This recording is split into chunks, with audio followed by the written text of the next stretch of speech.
Yeah, so I was saying, you'll find fairly acceptable material there. And if you have any kind of questions, okay, I mean, there is a necessity, for example, to explain this convention, and then there have been various conventions on biodiversity. So if you that I will without going into every single one of them, I'll just give you a picture of why these conventions are held and what is biodiversity, what kind of biodiversity are they speaking about? Okay, and why is biodiversity necessary at all? Uh, then this third unit again is you'll have to just look at Montreal and Kyoto protocols. And if you have any questions on that, then I'll answer those questions. Uh, Convention on long-range transboundary air pollution. This is something that I will have to explain to you, uh, which is what I will definitely do. And then what have, sorry, those things which are being called environmental issues, environment and development, sustainable development, and the whole idea of human rights vis-a-vis environment and environmental justice. Okay, these are all pretty loaded, so we'll go through that. But let's start off with globalization. Now, first of all, I would just ask you to forget that political ecology. There is no such thing as political ecology. And a lot of people also use another expression rather frequently, which is uh, ecologism. Uh, in my mind, ecologism is not a wonderful way of describing the fight for the preservation of uh, the ecology, the world over. It's not an ism like liberalism, Marxism, uh, all of which have some central principles. Now, if you say ecologism, then you say if we call ecologism as the preservation of the ecology, and therefore you're calling it ecologism, all right, to that extent, it is, to that very, very simple extent, it is acceptable. But to make it into an ism which has several different strands in it, like, for example, feminism. There is no one type of feminism. There are all kinds of feminism. So if you look at those things, ecologism is not like that. There's only one thing, which is preservation of the ecology by all countries and peoples across the globe. So anyway, so let's start talking about political ecology. There is no such thing. It's not like political economy. And okay, in fact, what ecology groups or groups that talk about preservation of the ecology, what they talk about is that there should not be politics in when it comes to taking decisions for the preservation of the ecology. So, in that sense, if you say it's a political ecologism, uh, then I'm afraid there'll be some kind of injustice done to the whole movement for the preservation of ecology, so to speak. Now, I don't know what globalization suddenly is doing in your paper, but if you look at globalization, uh, globalization is essentially something uh, which, like I told you the other day, people confuse for what happened in the 1990s. Okay, in the 1990s, uh, people essentially thought that globalization had started taking place, and this is especially an Indian perspective because till then we had a closed economy. We didn't allow for too much of foreign investments. So India was informed at that time by the thought process of Jawaharlal Nehru, who felt that uh, India should become self-reliant and not depend upon others. And that is the reason why we had that infamous license Raj, as it was called. Because if you wanted to do anything uh, with the economy, if you wanted to manufacture something, then you had to get a license to do it. Okay. So the licensing system even went to the extent that you had to pay uh, a licensing fee for using the radio, for using television. So, in that sense, that was what was called the uh, license Raj. And what happened because of that is that we had severe depletion of uh, foreign exchange reserves. Now, why would such a thing happen? Such a thing would happen because of the fact that as a country, we wanted to be self reliant technologically, we wanted to be self reliant in many other ways, but economically, we were not self reliant. We were not producing enough money in our own economy to take care of the uh, necessities of running the country. Okay, so we were uh, like the third world countries at that time. We were heavily dependent on loans.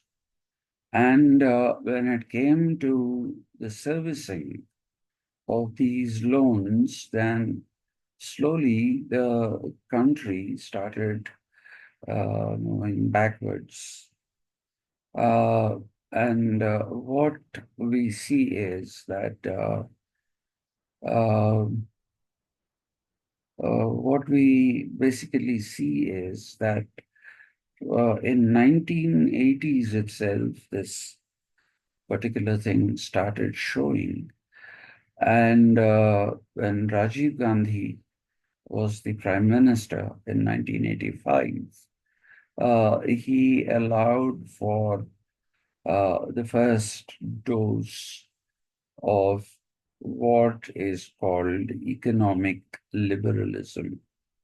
By that, what we mean is that he was allowing for the flow of foreign capital into the country, but it was not not yet something which was not a licensed Raj.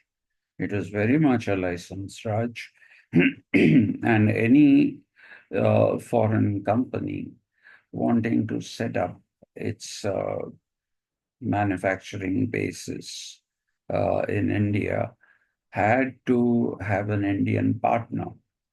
Okay, and the Indian partner necessarily had to have 51% share in that, and the foreign partner could have 49% share.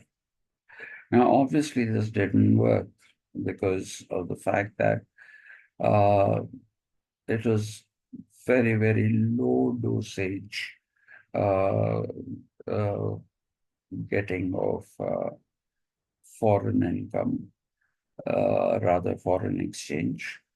And therefore, by 1990, when P.V. Narasimha Rao had become the prime minister of the country, it was absolutely very, very clear that there was no way in which we could uh, continue to do what we were doing, which is have low or small dosages of foreign capital being brought into the country.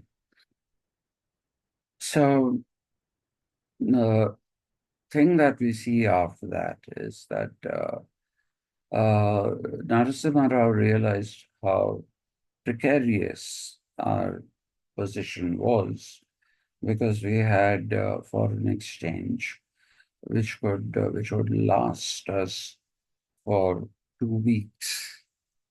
Okay, and please remember that mm, you need foreign exchange, you need dollars even today in order to buy various things from oil bourses to even crops across the world.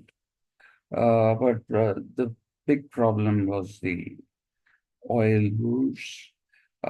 We were not getting enough oil and we had to buy more and we didn't have the money for it. Our credit line had almost come to an end.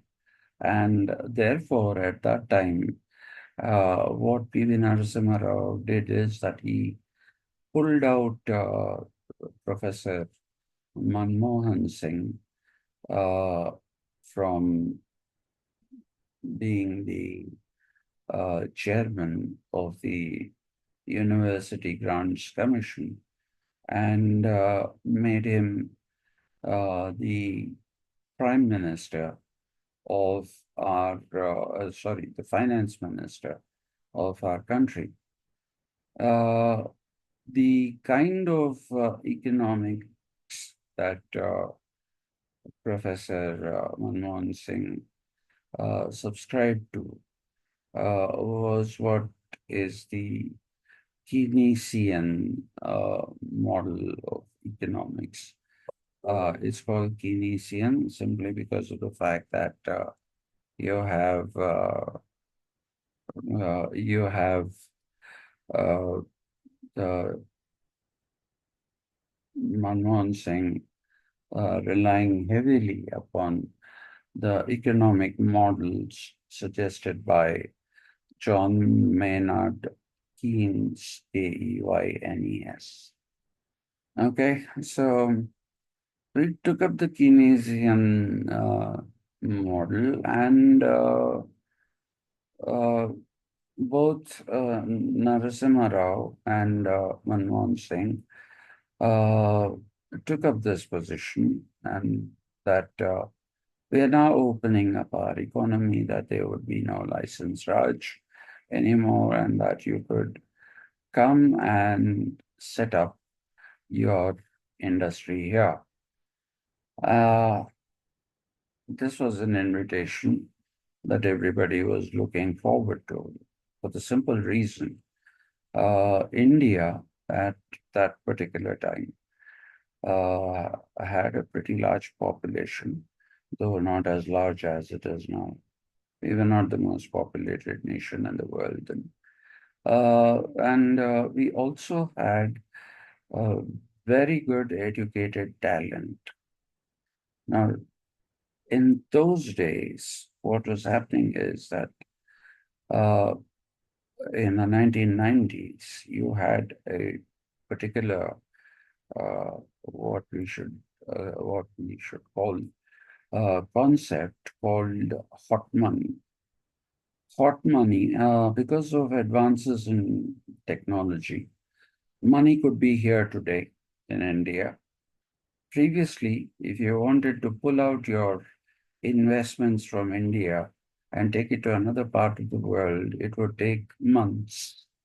But because of the growth in computing technology and because of the availability of it to uh, most countries, it was easy to move money around. Okay, it was quite simple to move money around.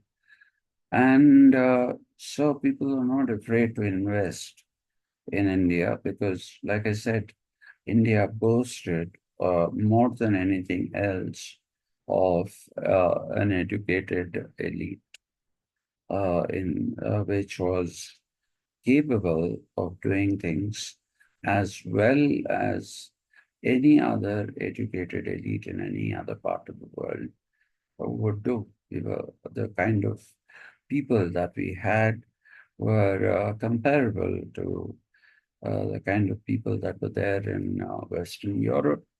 And we also had people like, America. So what happened is that people came here, they came in a big way. Money started flowing here. They started setting up offices, they started setting up their ventures, and there were quite a few people available for employment to take care of these facilities. And therefore, you would see that we had, in the period between 1990 and 1995, we had the full blown economic liberalization of India, where India finally integrated, instead of trying to be insular from the world economy, it ultimately integrated into the international or world economy. So this is what is confused for globalization, okay? Because that is the time when suddenly you saw a lot of brands coming in. The decade that was 1990 was when you saw a lot of foreign brands coming in visibly. And there was a complete uh, resetting of what the country was like. So at that time, we had brands, and global brands were competing with each other for the customer. And India had a robust, what should I say, middle class who were educated, who had some kind of wealth, And all that they needed was a little bit of uh, help to buy products. So that is when, loans were generously given to individuals who were uh, supposed to be paying their uh, uh, in the loan back. And so you also had foreign banks. You had banks like Grindlays, you had Standard Chartered, you had Citibank, all of them coming in and giving loans, distributing credit cards. So all these kinds of things to boost the purchasing power of the middle class Indian.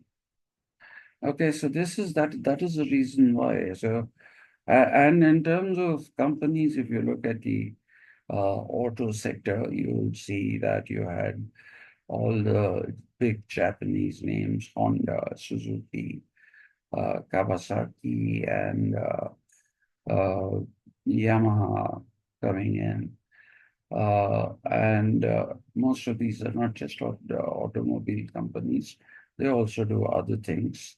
In case you want to know, that Shinkansen train that is supposed to run in a few years between Ahmedabad and uh,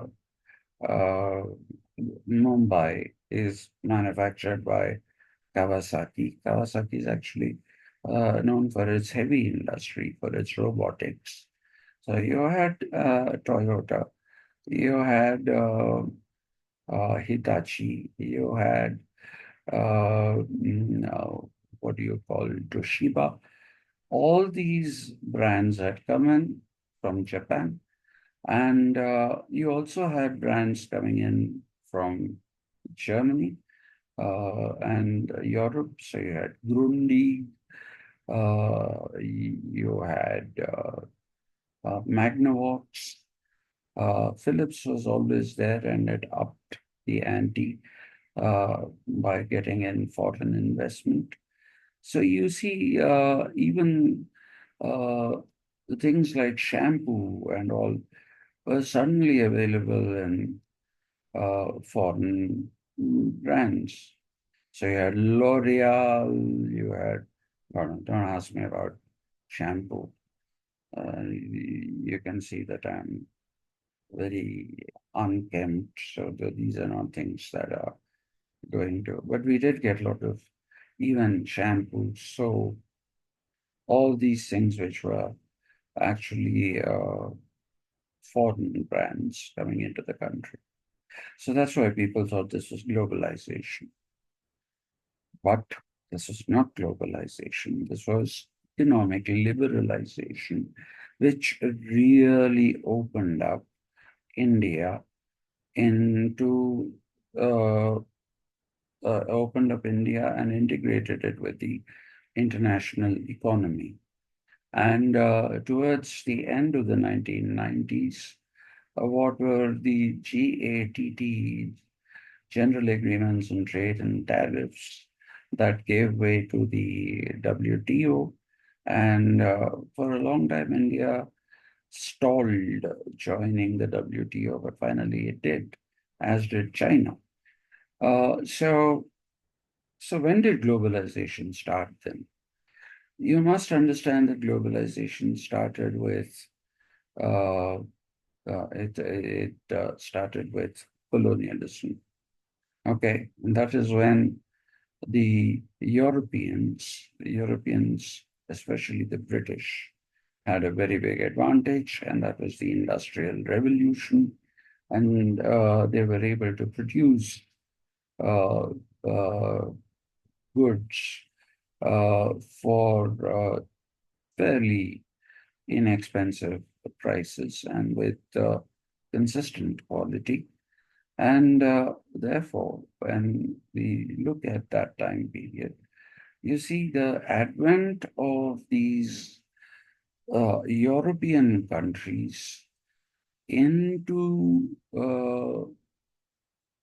various different uh, parts of the world is the real birth of globalization. Okay, wherever they could sell, they sold.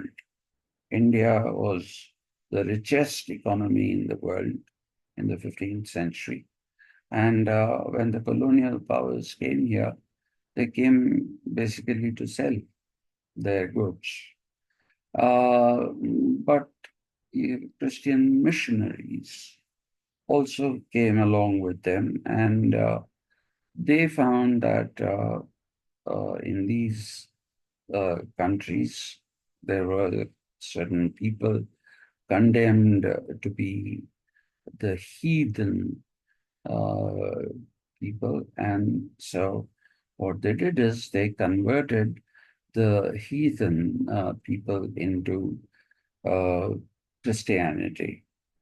Okay, so you also had a proliferation of the Christian religion. All right, and in India, we already had Islam, we already had Buddhism, we already had Jainism, we had what ultimately came to be called uh, uh, Hinduism, which and so there was also a diversity of sorts that started uh, becoming very, very visible in the uh, country's society as well. And this was the case in most societies. In Africa, some of the earliest uh, colonists were the Arabs, but the Arabs had to give way to the Europeans. And you see that, Africa became a battleground for the English, the French. So you had the eastern coast of Africa, the Horn of Africa, down to Kenya, Tanzania, and all those things, which countries which were under the British. And on the western side, where you have countries like Congo, Angola, uh, Guinea-Bissau, Burkina Faso, all these countries came under what we call sub-Saharan Africa. And these countries basically went into under the French influence. Okay, and later on the Germans also went there, though they were a little late for the party. So the two main powers that colonized Africa were England and France, one on each coast. Uh, you did have the Dutch people going there who colonized what is today South Africa. And if you remember your history from school, you have the Boer Wars that took place between the English and the Dutch that finally led to the English establishing their supremacy. But the more important uh, kind of event was the discovery of the American continents, the North American continent and the South American continent. Uh, the Spaniards were the ones that proliferated here. They colonized most of South Africa, sorry, what am I saying? South America, and also what would be called Central America, which is, countries like Mexico and Nicaragua and all those, Grenada. So they had colonized all these countries. And the Portuguese had one big pocket, which was Brazil. And that is the reason why we call that part of the world Latin America because uh, for various reasons, the Spaniards and the Italians are called uh, Latinos since their languages were closest to the original uh, language of original language, which was Latin. Okay, so since these countries were all occupied by the Spanish and the Portuguese, you will see that they gained that particular prefix, Latin America was the suffix. And then in the Northern American continent, a part of it, like I said, up to Mexico, you had the influence of the Spanish, and that also went into what we call New Mexico, Texas. Texas was originally called Tejas. It was written Tejas, and it was called Tejas. And so the southern part of what is today the United States of America was originally dominated by the Latin Americans. It's only with the progression uh, of what we call the American civilization and the Civil War. Hey, shut up! Shut up! The Civil War and all that. You find that it is at that time that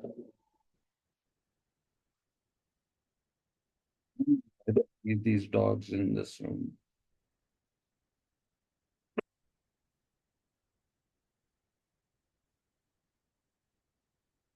Yeah, so you'll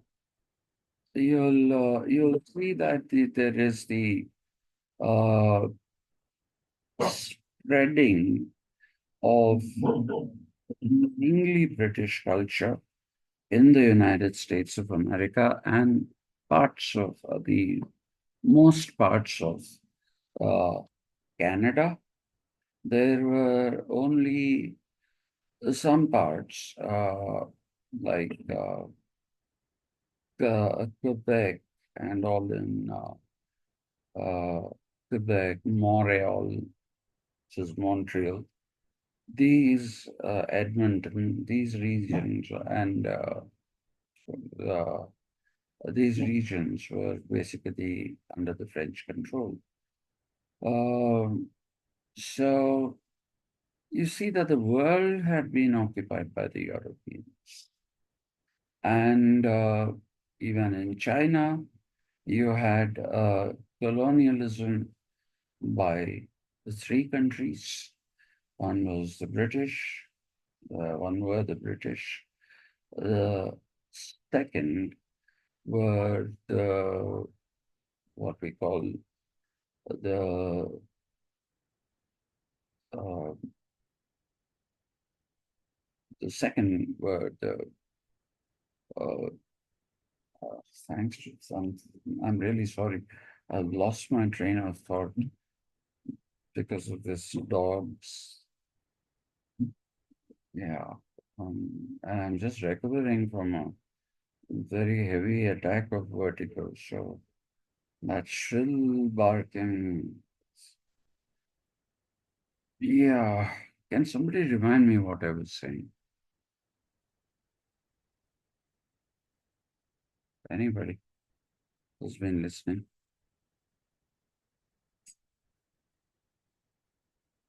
Okay. We were basically talking about how there were parts of Canada which were French, and the rest of America was rest of the United States of America was English, and Mexico downwards, it was once again Spanish. So we had this whole thing that the Europeans did. Yeah, that was the point I was trying to make, which is they covered the whole world.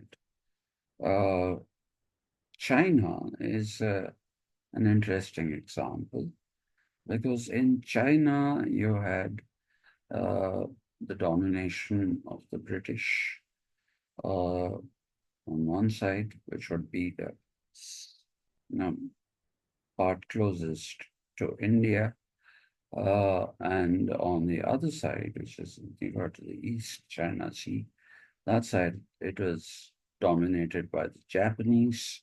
The Japanese were also colonial powers, and the northern parts, which were Sakhalin Islands and things like that, were actually under the Russians. Now, there is a difference between Russian colonialism. You can call it imperialism. Russia was not an industrially developed country. And though it managed to civilize, though it managed to have colonies, it colonized what became 16 republics later on in 1990, when the country finally split peacefully. And you'll see that unlike the Europeans who went to different parts of the world, the Russians only had colonies around them. Okay, so they didn't have long distance uh, colonies. But anyway, so this is globalization. Now, what did globalization do? Now, why do we have to study globalization? Why we have to study globalization is because of the fact that globalization, which is a corollary uh, of uh, colonialism, was basically uh, something that impoverished uh, the colonies that they went to, and they became rich. One shining example of that is India. Okay, India, like I told you, richest economy in the world in the 15th century. What happens to India? India becomes a poor country. By the time it's 18th, 19th centuries, it becomes a poor country. It's no longer what it was. That is because it did not have an industrial revolution. It could not withstand the might of the industrial revolution. Uh, India was an artisan economy. Artisan economies are not very fast in terms of production of different types of goods. They are also not very consistent in quality like industrial, yeah, economies goods are. Okay, so you see, this is how one country went into poverty. China had a similar experience. You know, the opium, the stories of opium, how the British uh, got the Chinese hooked onto opium to make sure that they don't revolt and that they serve them. And Japan, uh, basically, again, it is a bit like Russia, but it was a developed economy. It had its own variety of capitalism, not the European capitalism. And its variety of capitalism came from the fall of the Tokugawa shogunry And after that, you find that, uh, Japan rapidly transformed into uh, a capitalist economy, and it started colonizing countries like what we call South Korea and North Korea today. Those days it was just Korea. Then parts of Indonesia. Parts of Indonesia were also colonized by the British. Parts of it were colonized by the Japanese. Uh, then Thailand was also colonized mainly by Japan. So Southeast Asian countries, so let us say, okay, the Southeast Asian countries were mainly colonized by the Japanese. So this is how the whole world came to be known to everyone. Okay, till then you had a Chhatrapati Shivaji whose kingdom was not as big as Maharashtra of today.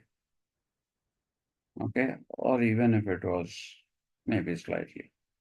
But he was called Chhatrapati. Chhatrapati is the king of emperor of the world. Okay, so people had no idea as to how big the world was. It was the burgeoning capitalism that led to, you know, colonialism, which actually made the world uh, tractable to everyone.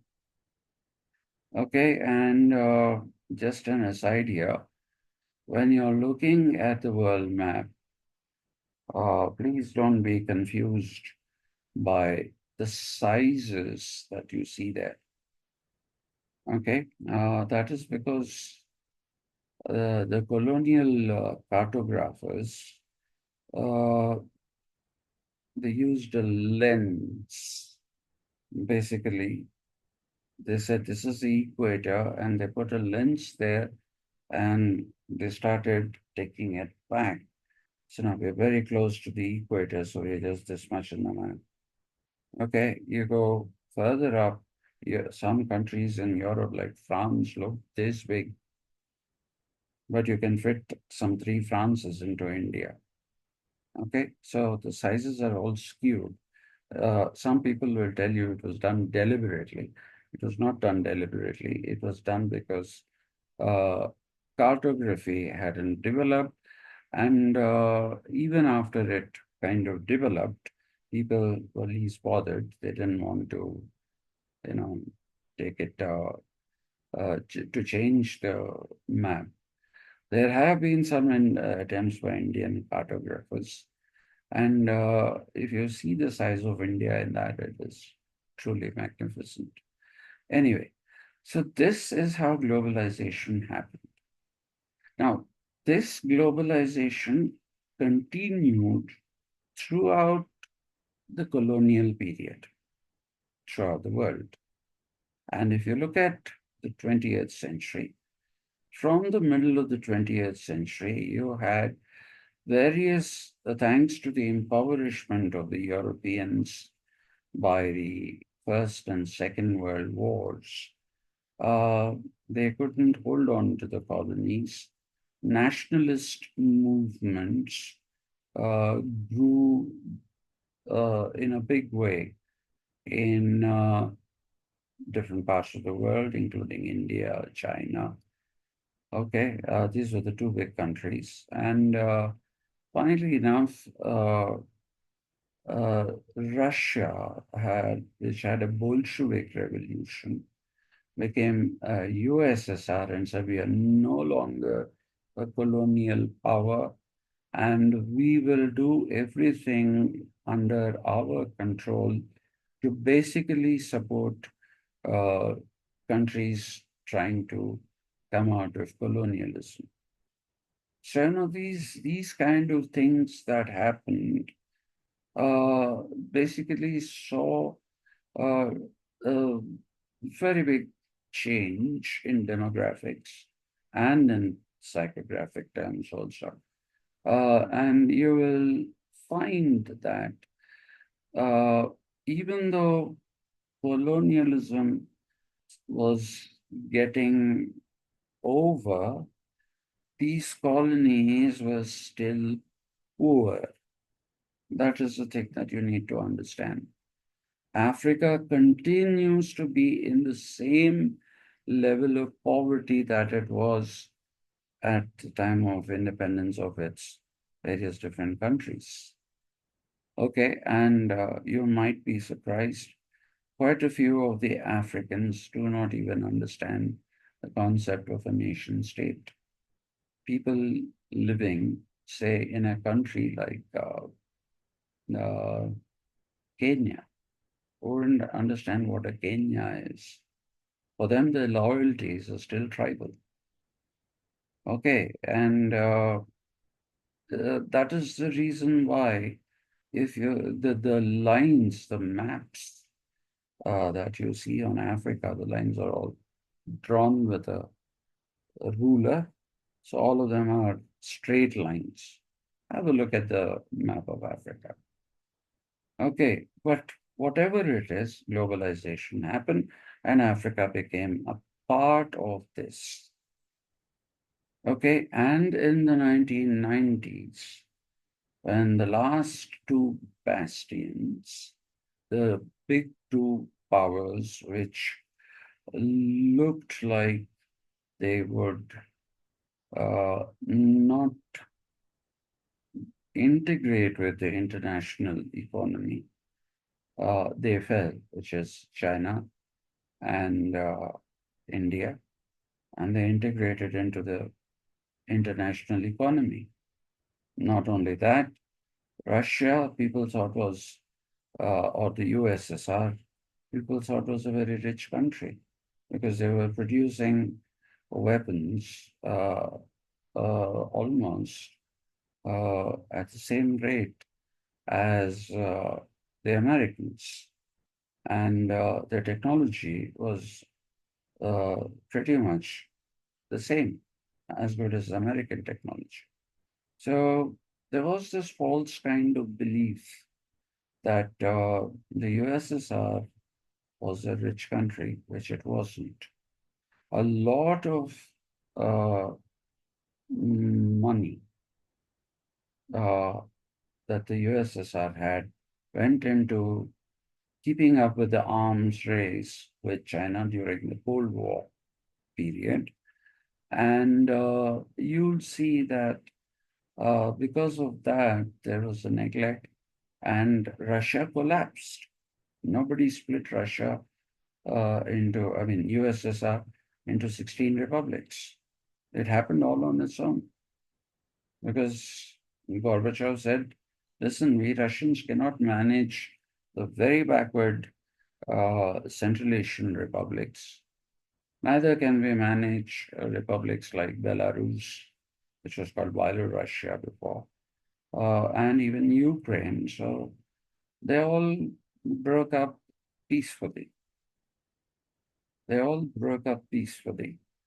Uh, so that gave Philip once again to uh, internationalization and a newer form of globalization where you didn't have colonies, but you dominated global economies with your money and your technology. You dominated with your money and your technology. Okay? The second part is important for us if we need to understand ecology, technology. All right? I hope you will excuse me for today. I think I'm beginning to get back my reeling sensation. So, are you coming tomorrow? Yes, sir. Yes, sir. All right. Yes, sir. Anya, I suppose, won't be coming since she left. So horrible man. What nonsense does he talk? Hmm? I feel so sad. I feel a kindred connection to Lavanya because she's from Udupi, where my family is supposed to have come 3 centuries ago. Okay, so anyway, so thank you very much. Uh, like I said, those Kyoto protocols and all those things, please you read up on your own. And if you have doubts, I'll go into that. But the other parts that need to be taught, I'll teach you those things. All right. So today's um, lecture was a bit long because I wanted to establish that globalization is not something that happened in the 1990s. It happened when colonialism started. Capitalism, colonialism, globalization. That's how it all began. Okay, so thank you very much. Thank you, sir. Thank you, sir. Yeah. Okay, see you tomorrow, hopefully. Okay, sir.